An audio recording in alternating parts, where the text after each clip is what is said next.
They had decided for the first time to run all the races to chase the championship. Pearson was the man for the job. He won back-to-back titles in 1968 and 69. David Pearson could not stand losing.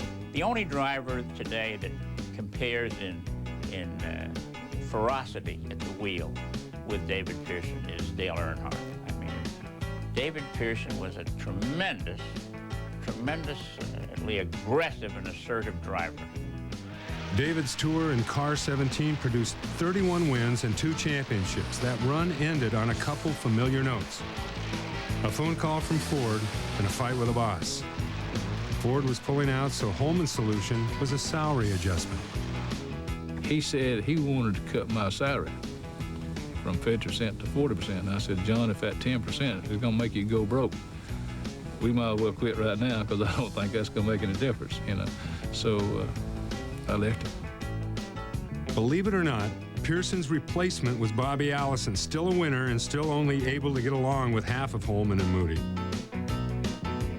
For David Pearson, unemployment didn't last long.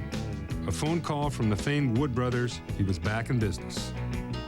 Leonard, I don't know, he's a master of racing. You know, he would have the car ready, and we hardly ever had to change that thing. And if we did, we would sit down and talk about it before we ever changed it.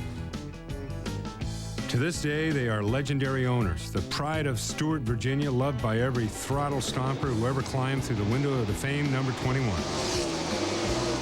In the 60s, Glenn and Leonard went up north for a month and came back with a secret. They had been called to Indianapolis in 1965 to be the pit crew for Team Lotus, which was a Ford-backed entity. Jim Clark won the race, and they were in the pits.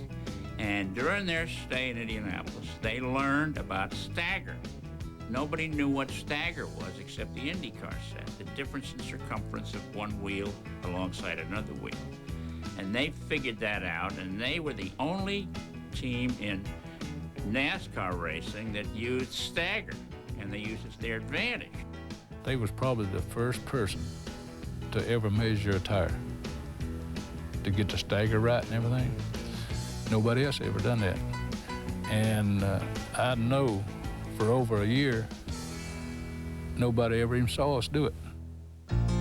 One thing that definitely is no secret is the success that Pearson enjoyed saddled up in that Purolator Mercury, rewarding him with the current title of NASCAR's second winningest driver. And for Allison, he ranks third on the win list along with Darrell Waltrip.